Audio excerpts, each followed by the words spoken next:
My name is Emily Grant, and the day my mother died, something inside my father broke.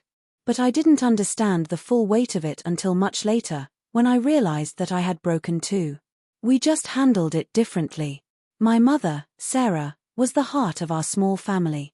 She was the reason our old house in Vermont felt like a home and not just four walls. Every morning she made pancakes from scratch, singing along to her favorite old country songs while my dad, Robert, sat at the kitchen table reading the newspaper.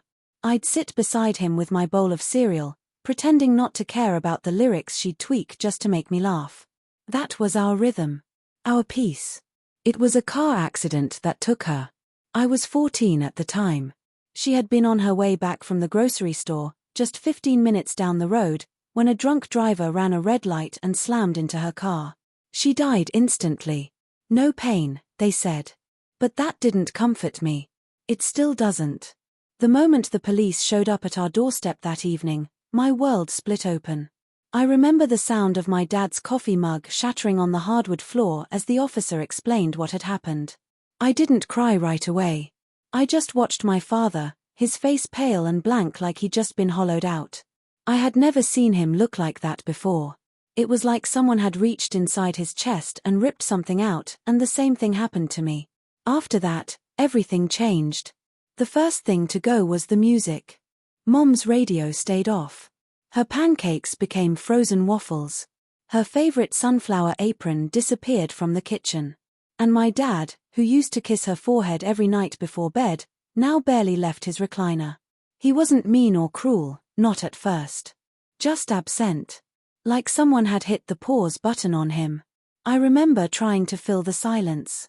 I cooked dinner, clumsily at first. I'd sit at the kitchen table and do my homework, hoping he'd ask about school or how my day went, the way Mom used to. But he never did. He just stared at the TV, volume low, as if the news anchor's voice was the only thing anchoring him to reality. At school, I became the girl whose mom had died. Teachers were extra gentle, classmates avoided my eyes, and I stopped getting invited to birthday parties. I didn't blame them. I wasn't the same either. I went from straight A's to BS and CS. I stopped trying out for things, stopped raising my hand. I wasn't angry, I was just tired. Grief is like a fog that seeps into your bones, and no one teaches you how to breathe through it. The year after her death was the worst. Dad stopped going to church, stopped returning calls from friends. He took a leave from his job as a high school guidance counselor and never went back. We had enough savings to coast for a while, and I think he used that as an excuse to detach even further. He spent his days watching old war documentaries and drinking.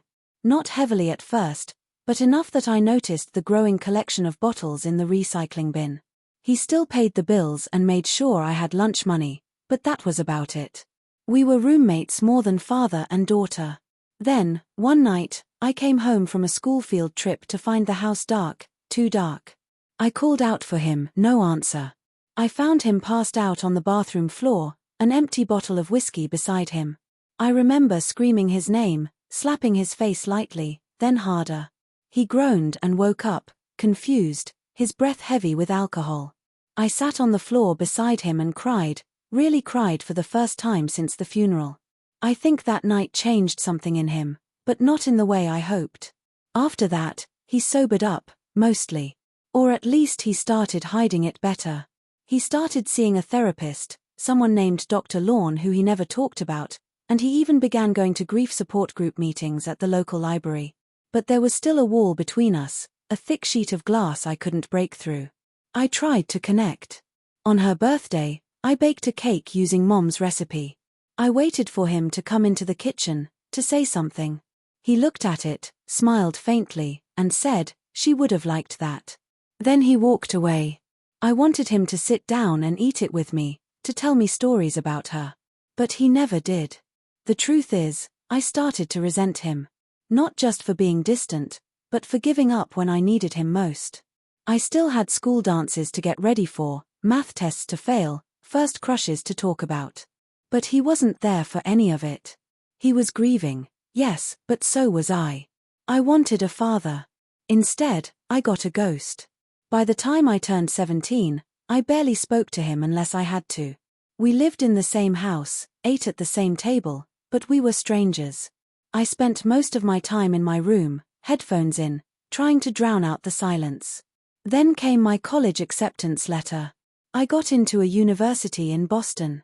It was the escape I didn't realize I needed. When I told him, he just nodded and said, "Your mother would be proud." Always in the past tense. Always through her, never through him. I packed my bags quietly, and when he drove me to campus that August, we said goodbye like polite acquaintances, not family. College was hard at first, but freeing. I learned how to be my own person, how to laugh again, how to cry without hiding it. I made friends, studied hard, and found a counselor of my own. Slowly, I began to heal. Not all at once. But I started to talk about her, about my mom, and about what her absence had done to both of us. It wasn't until my junior year that I got the call. My dad had been in a car accident.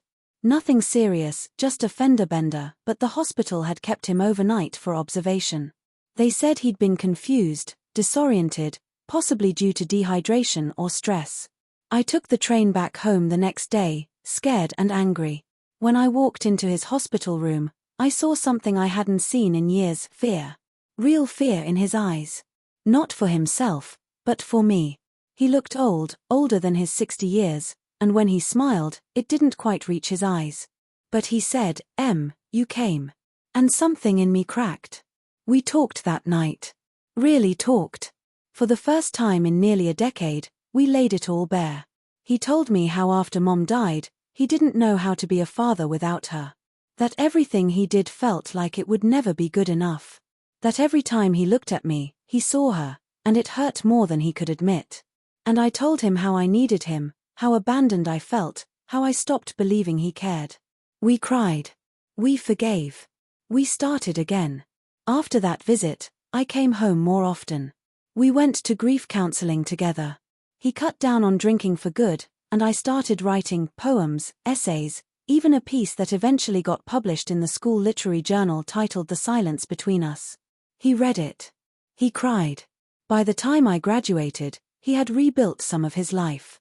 He volunteered at the local shelter, started gardening again, and even adopted a rescue dog named Daisy. Our house became a home again, slowly. The music came back, too. One morning, I heard him playing Mom's favorite song in the kitchen while flipping pancakes, badly. But I didn't care. I joined him, and we sang off-key together.